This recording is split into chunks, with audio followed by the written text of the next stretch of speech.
Shabbat Shalom to all of you. We are going to end it this week with this Shabbat with the fourth book of the Torah. It's interesting that what our sages teach us about this fourth book. There are many ideas and many positions among the different sages and different rabbis about how to structure the Torah and how to understand the Torah. But basically the most known position is that the 5 books of the Torah are from Bereshit, Shemo, Vayikra, Bamidbar, and Devarim. That's the last book. Some very specialists, they say that really the 4 first books are the one that is the Torah, and the 5th book is the one that is Moshe Rabbeinu speaking for himself, and we're going to start looking at them the next week. There are others that they added the 6th book, that is Yehoshua, Joshua, because there we have the participation of the people of Israel basically conquering the land. But this book, the 4th book, is the book in which we are going to see the narrative from the Yexian coming out of Egypt, being at the Har Sinai, then from there to the 2nd generation, the last 38 years of Israel in the wilderness. These last years, of course, are the formation again of the preparing this 2nd generation in order to conquer the land. Then there are certain repetitions from one to the other, because in Judaism, and you're going to understand better the rabbis, they speak in circular ways. They repeat themselves over and over and over and over themselves until supposedly we get it. And then we're going to repeat it again in case you forgot. And then when you forgot, they repeat it to you again. Then don't get too upset with me when I repeat to you over and over and over again the same ideas. But always there is something new. And sometimes a little light will come to you and you are going to be able to appreciate or to understand better. In these last 2 portions called Matot and Masei, Matot means the tribes and Masei means the journeys, or the points of the Israel went through the wilderness during the 40 years. First of all, in the Matot, it's going to start talking to the chief of the tribes, and specifically it's going to talk about the item of vows and promises, what you swear. And it's so important that he needs to tell the 2nd generation something that already the 1st generation make a vow. When they were under Har Sinai, and the mountain of Sinai, the people of Israel say, Naaseh v'nishma. We are going to do it, and we are going to obey. And they are going to repeat the 2nd generation the same words. Then already they have made a vow. And the vow is about to follow the Torah, and specifically to follow the 10 Commandments, the tablets. This is why always the Mishkan, the Ohel Moed, the place in where the sanctuary, they had an aron, an ark, in which inside there were the tablets. And it was I call it the constitution of Israel. And that was very important, because they swear, they make a promise to the Creator that they were going to do it and they were going to obey. And it's interesting, and to our sages call the attention that they say we're going to do it and then we are going to obey. Sometimes the most natural way will be we are going to obey, and we are going to do it. But this is in the opposite way. What it means is there is no question about it. We are going to do it. We are giving our word. Now, there are different parts in this beginning about the vows of the person and the vows of the women, and specifically is in a way to protect women from their vows, and they put it under their parents or their husbands. This idea, of course, that caused a little bit of problem, especially in our times in feminism, like why women, they don't have the right to make their own decisions, they have the right to make their own vows, and sometimes we do not understand certain things in the scriptures when we cannot understand and the time that were written and how long ago was written. And I always say to people, please read the scriptures understanding the times, the historical time that were written. You know, the Torah brought the woman to the level of human beings. The Torah brought the woman to the level equal to men, and that was a process. Before all the civilization, they didn't have this idea. Women were not considered equals to men. They were only something that they could change, they could trade, they could sell it or buy it. And now, little by little, the Creator is giving to Israel these changes. And I mentioned to you when we were studying the book of Shemot, the book of Exodus, that it's not a process that was done instantly. It was little by little, taking them to a point that they were going to basically undo all the bias that they were bringing from the time of slavery. You know, to make you something like an illustration or something for you to understand what I am trying to tell you. If you have been, for example, in a very oppressive system, you know, that has happened with many people that have been in countries where they have communism, they have a totalitarian system, that they tell you what they can do, what they cannot do. And they learn through this system that the best way is to go around and not to follow the rules, because if you follow the rules, you can get in the wrong way. And then this has they grew up in a very, very damaged environment, and they have that mentality. Then when they come to a country or a place in where there is freedom, sometimes it takes them time to change their mentality and to change their way of thinking and doing things. And this is what the Creator is doing with Israel. Little by little, He is taking them out of the system before. And the change is not instantly. It is a change that is done by moments and in a very careful way. There is not an instant change. We live in an environment, we live now in a medium in which everything is instant. We have instant coffee, we have instant everything. You know, everything needs to be yesterday. You cannot wait. When you, I remember not long ago, at least 10 years, when for the first time I had my computer and I got in the computer, and to wait 10 minutes for the computer to start, it was like instant for us, no? Today, if you wait 1 second, do you say, what's wrong with this computer? No, you are totally in different environment. You have changed.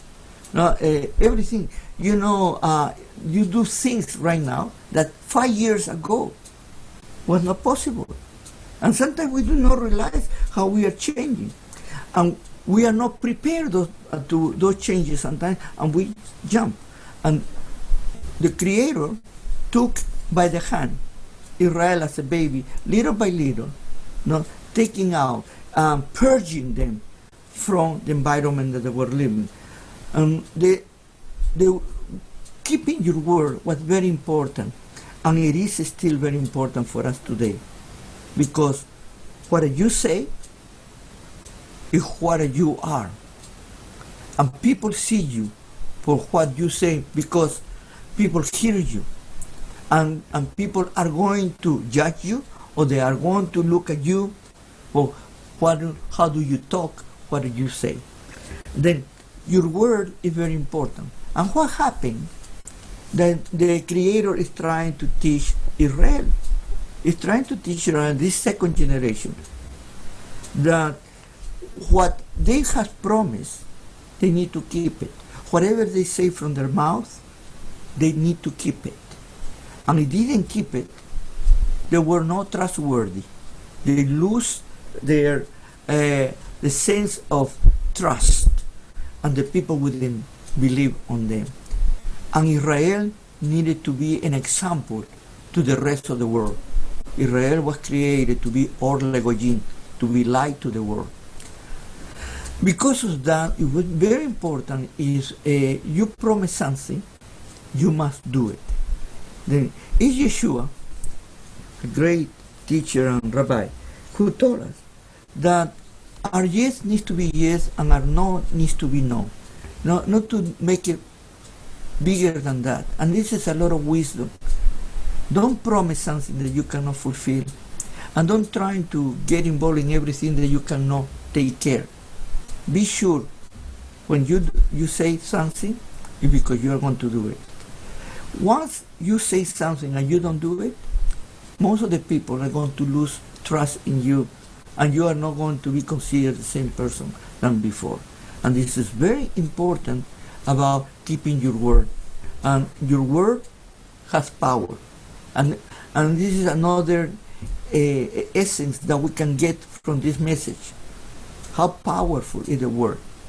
You know, we have heard about the Lashon Hara, the evil tongue.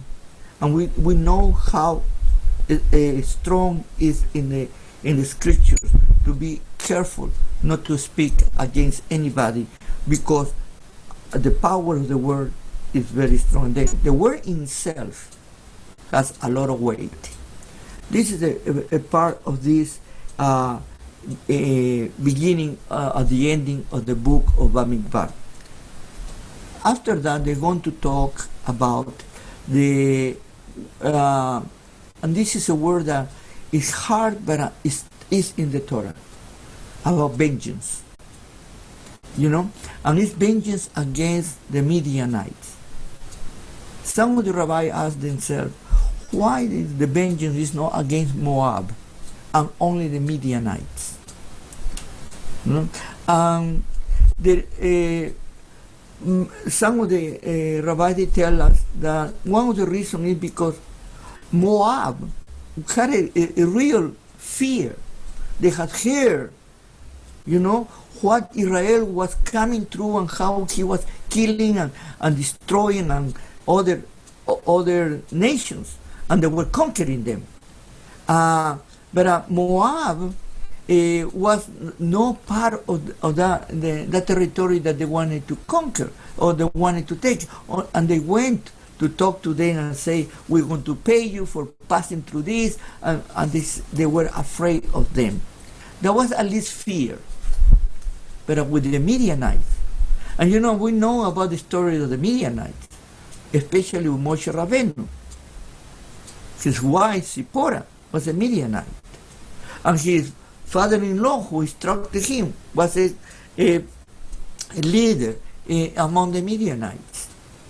Then there were a lot of relationship.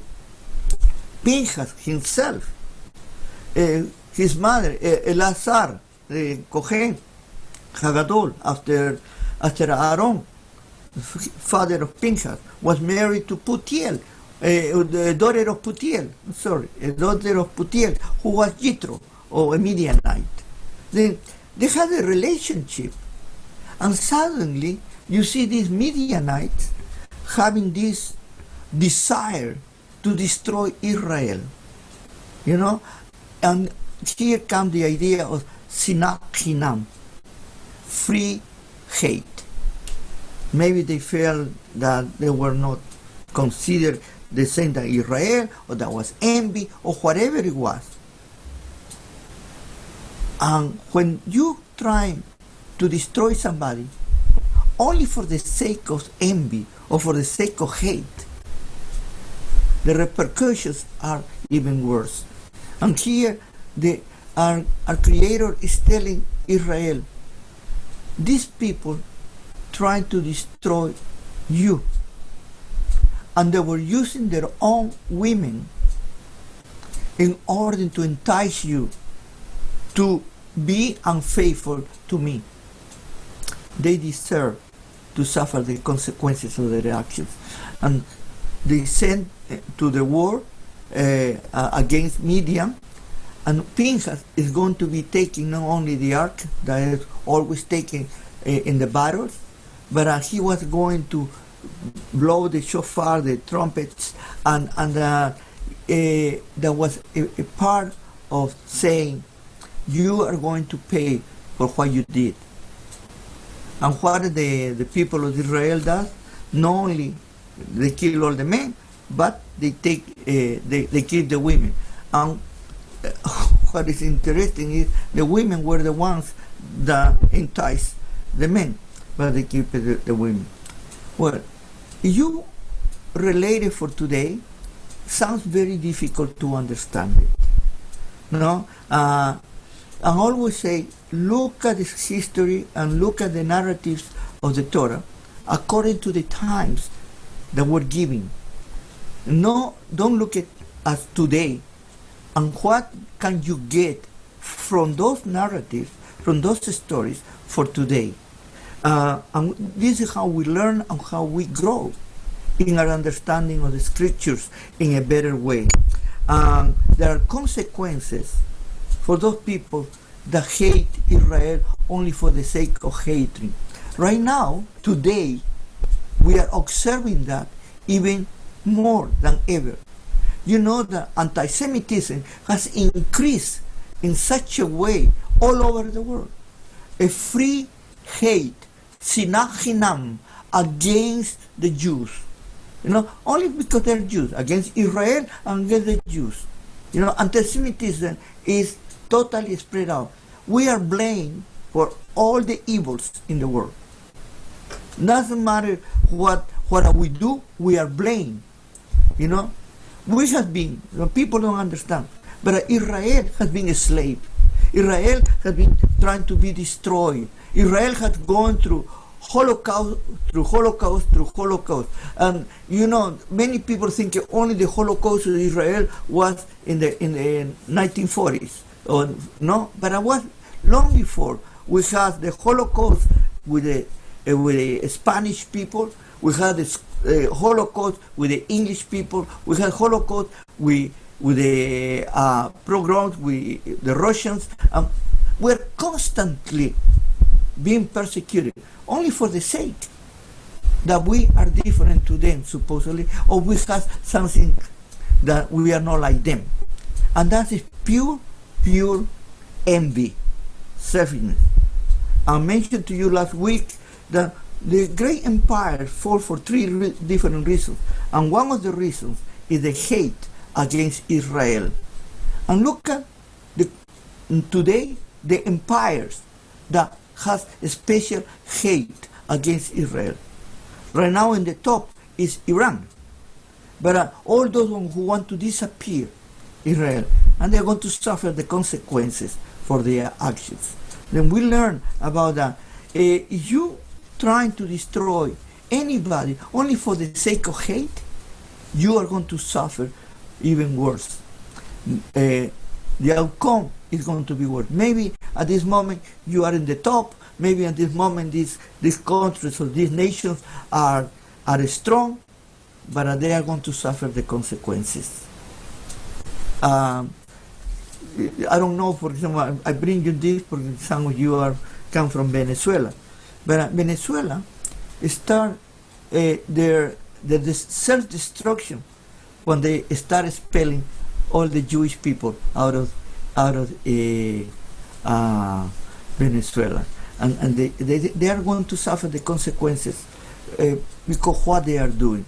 And most of these countries who are totalitarians, that they are like that, the first country that they are going to hate is Israel. Isn't that interesting? Well, the Sinachim now. Then we go to the next, and before we end this portion, we have 3 tribes that are going to decide that they don't want to cross the Jordan. Almost at the beginning of the conquering of the Promised Land, they decided to stay on the other side. You know, the Reubenites, the Gadites, and the half tribe of Manasseh. This and Moshe Rabbeinu, of course, he get upset because everybody was going to fight for the conquering of the land, and they make an arrangement. They're going to leave their animals and women in the pastures with their animals, but they are going to go, the men, to keep fighting for recovering the land. Now, here also we have a very interesting principle that can be applied to us today. The Creator guides us, tell us the direction that we need to go, but He doesn't put everything in a magic carpet or in a golden carpet or in a red carpet. No. What He does is He says, this is what you need to do, and this is what you need to conquer, or this is how you're going to obtain. But it's your work. We are the one that we need to do it. He doesn't do it. He is not the hocus pocus God that makes the magic and say, you know, Israel, you get it. Totally the contrary. He gives us the responsibility to work. Coming to the second part in Masei, that's the journey, that is the last parashot, we're going to see the points, as I mentioned, 42 points of in the 40 years of world wilderness Israel have been passing through. Some of them we don't even know where they are, but what is not important the geographical situation, but what is important the meaning of this point, and each one of them has a meaning. Something happened to Israel, and this is for Israel to learn about that. When they go in the wrong way with the Creator, there are consequences and there are sufferings. And your journey, instead to become shorter, become longer. Now, today, it's very popular now that we are becoming more to the idea of socialism and progressive socialism and all this idea, liberalism. You know, and it's very popular now. It's, especially these advanced countries like the United States and Canada, now they want to go back to, supposedly, to Marxism or communism. And sometimes they say, who has brainwashed these young people to think in that way? They do not know that Marxism, socialism, all those groups, they do not allow you to think for yourself. They promise you ideas, you know, like everything is going to be hunky-dory, everything, don't worry, we do everything for you. The only thing that you need to do is to be there. We provide you housing, we provide you food, we provide you work, and everybody is going to be equal. Sounds so beautiful. I don't need to, it's going to be free medicine for everybody, free, everything is going to be free. You know? You get there, and everything is you sell out to them, you become a slave of them. But they don't understand, because I like every free handouts. We are forming a generation It's very sad to tell you, but it's a generation of entitlement. A generation that thinks that they deserve whatever is theirs. And the Creator today is teaching us through the different journeys that everything that you do, you need to work. You know, if you don't work, you don't eat. No, but they don't like that. Everything is handouts. And they go and they think they have the right. I have been doing family counseling, and one time I had a family, and the child of the family said to the father, to the parent, they say, I didn't ask you to be born. You brought me here. You pay for it. You know, it's that mentality. Today, certain children, they believe that their parents owe them something for being their children.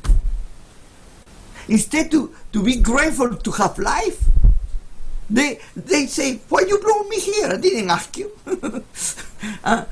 We are an upside down world. And this is what we hear right now in the news. And everybody supports those ideas. And I ask myself, are these people with brains or what? Well, these 42 places were to tell us that there is a line when you start and there is a goal or a place that you need to arrive. For today, that there is a saying in Marxism, they say, the ends justify the means. No? What you do is this. You know, you can do whatever you want to do in order to reach your goal. You can kill, you can lie, you do whatever. No? The most important is the goal. The Torah teaches you just the opposite. Yes, you need to have a goal, but the goal is not the most important. The most important is the journey that you go through. Everyday life. This is the most important. The point that you go, when you're growing up, when you are young, when you are a child, when you are a teenager, and you are an adult, and in your formation in your life, all the different experiences that you go through, and each one of them teach you and make you a better person. If you know how to appreciate and to learn from those experiences. And this is the formation of a nation. And it's the formation of our families, the formation of us as individuals. No. If everything was so easy, we will lose the desire to do better things, to grow, to keep learning, to keep growing. If everything is handed out, we become lazy people. And we need to learn to grow. Everybody has the right to have an opportunity. Everybody has the right to experience things that are good for them to grow. But handouts is only for those ones that they cannot take care of themselves because of some kind of inability or some kind of handicap. But for a regular person who has everything on his side, why do you need to give handouts? The governments today, they want to create you dependent of them.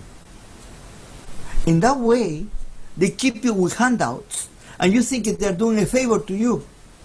But the truth of the matter, they are taking from you the desire to be somebody.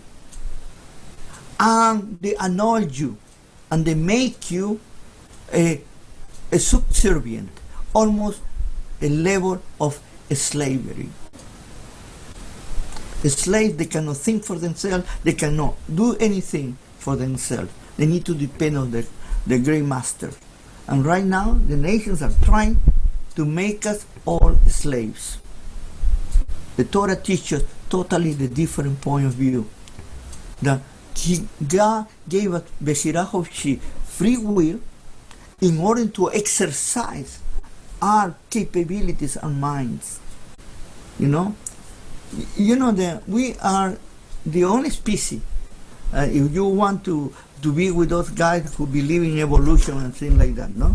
We are the only species that we can talk and we can communicate and we have feelings and we can think and we can share.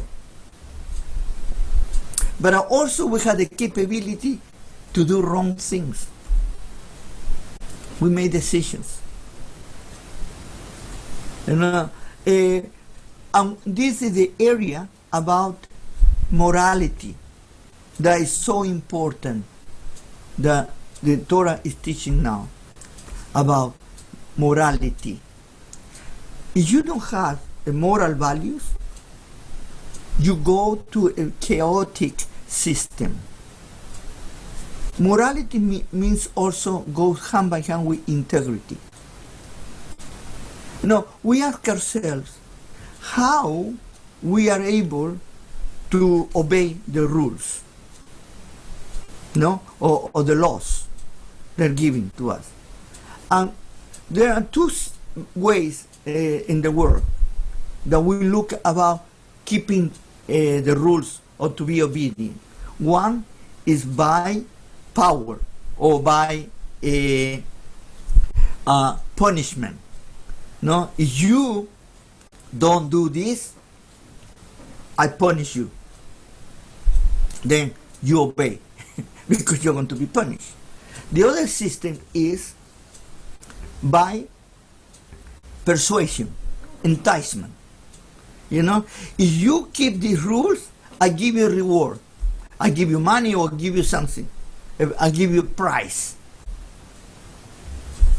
And these are the two ways about keeping supposedly the order.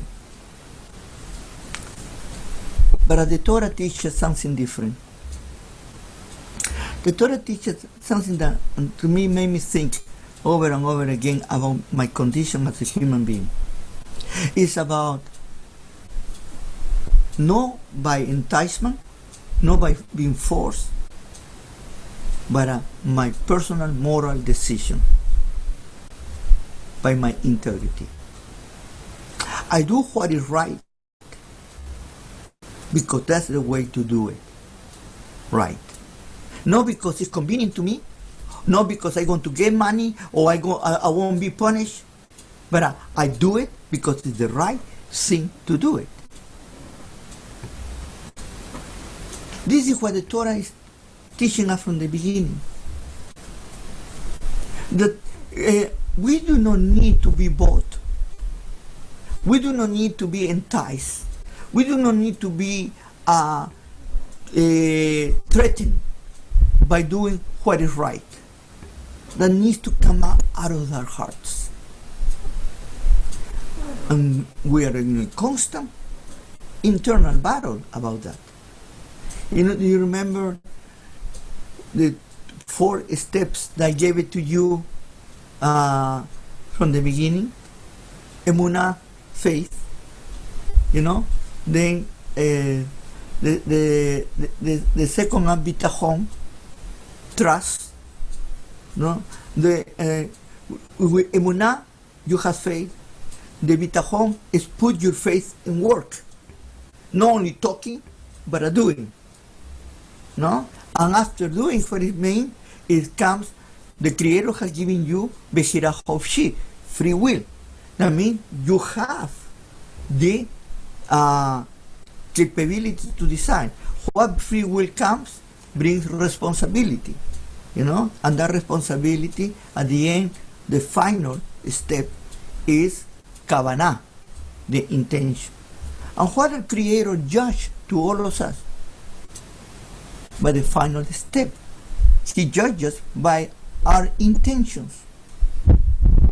You know, there are people that they can play the game that are very goody, but the Creator is not being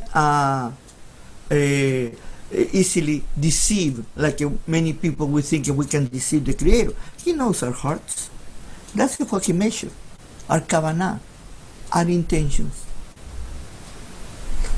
You can be the most religious people in the world. You can be the most dedicated person on something.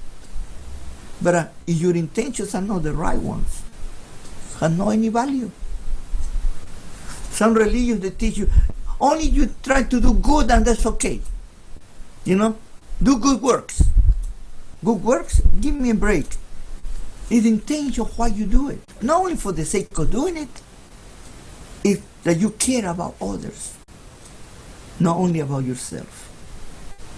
And then you take away this reason that I am doing because I want to receive a reward, or I am doing because in that way God doesn't punish me.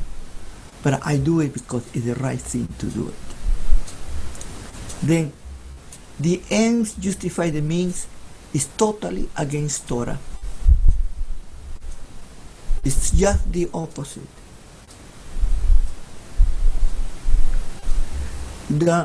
Our means need to be accordingly with what is right.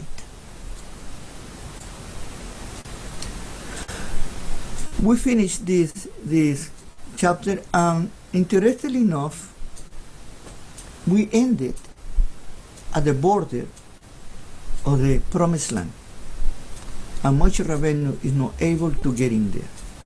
Only can see it from the high. And the question is, why do you think that this book ends before the taking of the land? And you want to see the principle that I mentioned to you, that it's not important the goal as it's important the journey that you take, the process in your life. Many of us, with the time, we look back in our life, and we are going to see a lot of things that happen in our lives. Some of us, we were totally away from the Creator, and later in our life, we were brought back to Him. Some have been having the blessing and the fortune that all their life they have been close to the Creator. But always we have had ups and downs. And if we can remember things that we do not like even to remember because we are ashamed of what we have done, we can say, thank you, God, because you have given us the opportunity to make it right. To me, the saddest part will be when I ended my life with a lot of things hanging up there without being put it right. All of us, we have, like I said to you, are ups and downs. But that doesn't give us an excuse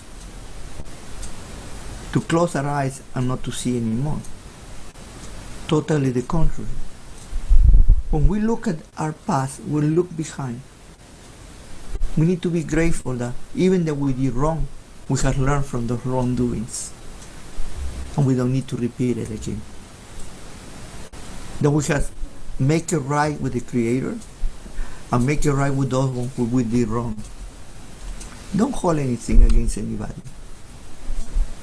It's so easy to get to hate, and it's so easy to dislike people. It's so easy to say, I don't like this person, you know. And there are people that are not very lovable, let me tell you. But you need to put it in the hands of the Creator. He is the just, righteous judge. Put in their hands.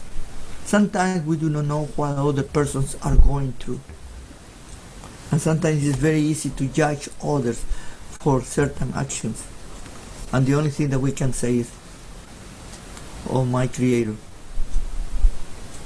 you are the one that can take care of that. Help this person to see the things in the right way. Or open their hearts. take away the hatred that they have inside. And little by little, we are going to be influential. Because when you treat others in the right way, you are going to be treated in the right way too. Not because we have different opinions, not because we disagree on something, make us enemies. And I like it is, sometimes I say, at this time when I have friends or people that I talk that we have different points of view, at the end I need to say, well, we need to agree that we disagree. No? And let's pray that with the time we get more light about certain issues, and maybe I'm going to be able to see your point better, and maybe you are going to be able to see my point better. Do not get yourself close-minded. Be open-minded. Allowed to listen to other people and check the values of what they say. Not because they are very liberal or no, they are all evil. Totally the contrary. Maybe they have those ideas because they are very idealistic. And maybe you are more down to earth. No? And you see a little bit less idealistic. When I was young, I got involved with communism, Marxism, socialism, and I was so sure that was the right way. I was an atheist, a proud atheist. But little by little, the Creator was helping me, changing my way of thinking through other people. I would like to say to you that one moment I saw the lion, that was all my doing, was through people. And these people, without knowing, they were helping me to think and to see things. And then I was able to understand why these beautiful theories of socialism and Marxism cannot work. Not because God doesn't want that they work. Totally the contrary. It's because the way that we are. You see, there's no one among us that's perfect. And being a human being, you are going to be constantly struggling with yourself. And if you are part of Israel, even more, your struggles is with the Creator. And that's what Israel means. Because the Creator wants the best for you. And sometimes you become so smart on yourself that you can tell Him what to do. And we have great religious people that they have the chutzpah to tell God what God needs to do. And they think they are right. Well, I hope that this Shabbat, the finish this 4 books, has helped us to grow a little bit more. And now we are going to see the future even with better eyes. May the Lord bless you and keep you and have a wonderful Shabbat. Shabbat Shalom.